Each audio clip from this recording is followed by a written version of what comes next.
सातारा जिल्हा परिषदेच्या 65 जागांच्या मध्ये महत्त्वाच्या लढती ज्या होत आहेत 10 लढती, त्यापैकी एक असलेली मुंदळकोळे ढेबवाडी परिसरामध्ये मी आहे आणि या परिसरात खूप मोठी लढत होणार आहे।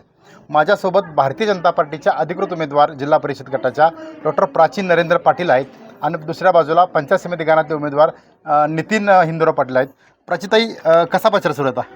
जबरदस्त सुरू आहे विकासजी, छान चालू आहे, उदंड प्रतिसाद आहे, आमच्या अपेक्षेपेक्षा भरभरून असा प्रतिसाद आहे। म्हणजे अगदी एक बोलकं उदाहरण फक्त सांगते की एका गावात प्रचाराला गेले होते, तर प्रचार झाला, सगळ्या सभा संपल्यानंतर महिलांचं असं म्हणणं झालं, तुम्ही कशाला आलात, आम्ही आहोत नाही तर आमच्यासाठी वेळ घालवू नका, तुम्ही जावा, इकडचं सगळं आम्ही बघतो। त्याच्यामुळे मला असं वाटतं की ह्या सगळ्या प्रचारामध्ये महिलांचा प्रचंड असा प्रतिसाद इथं आम्हाला मिळतोय।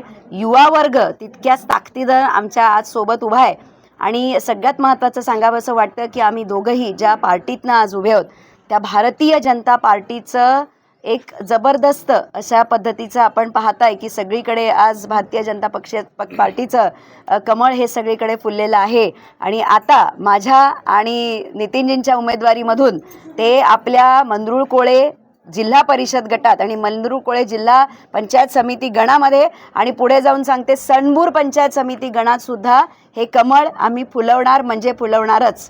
ताई, खरं तर सातारा जिल्ह्यात तुमच्या उमेदवारीचं लक्ष आहे, म्हणजे लीड कितीचं मिळतं आहे?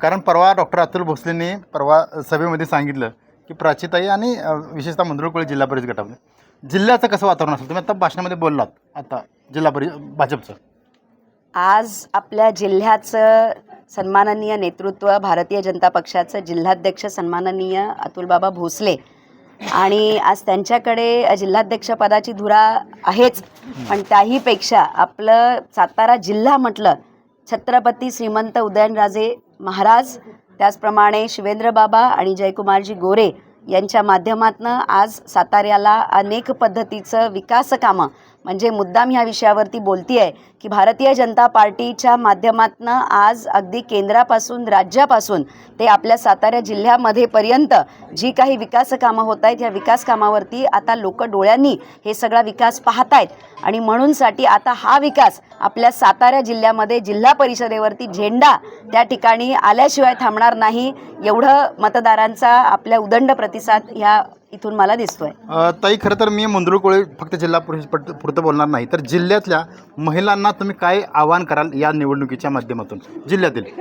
माझ्या सातारा जिल्ह्यामध्ये मला एक सांगावंसं वाटतं की जेव्हा नरेंद्रजी अण्णासाहेब पाटील लोकसभेला उभे होते 2019ला, तेव्हा संपूर्ण साताऱ्यामध्ये मी पूर्ण सातारा फिरलेली आहे आणि त्याच्यामुळे महिलांचा माझा साताऱ्यातला परिचय हा माथाडी आमच्या संघटनेमधला असेल किंवा इलेक्शनच्या दरम्यान फिरलेला असेल। महिला मतदारांना एवढंच सांगते की महिलांचं मत हे निर्णायक राहणार आहे आणि त्याच्यामुळे महिलांनी आता ह्या जिल्हा परिषद आणि पंचायत समितीच्या निवडणुका आहेत, आपला पक्ष आणि कमळ आणि हे तर सगळं आहेच, पण त्या व्यतिरिक्त भारतीय जनता पार्टीनं पूर्ण जिल्ह्यात दिलेले उमेदवार हे अत्यंत सक्षम आणि कार्यशील असं नेतृत्व देणारेच आहेत आणि म्हणूनसाठी आपल्या सगळ्या सातारा जिल्ह्यातल्या भारतीय जनता पार्टीच्या जिल्हा परिषद आणि पंचायत समिती गणातील उमेदवारांना त्या ठिकाणी 7 तारखेला कमळाचं बटन दाबून बहुमतानं विजयी करा, एवढंच मी माझ्या महिला भगिनींना सांगेन। खरं तर ह्या होत्या डॉक्टर प्राची पाटील आणि महत्त्वाचा त्यांचा मुद्दा काय तर सातारा जिल्हा परिषदेमध्ये अध्यक्ष हा भारतीय जनता पार्टीचाच असणार आहे असं मत त्यांनी व्यक्त केलं आहे। याचबरोबर महिलांनी सुद्धा या निवडणुकीमध्ये भाजपच्या पाठीशी राहावं असं मत व्यक्त केलं आहे। विकास भोसले, यशवंत नगरी, कराड।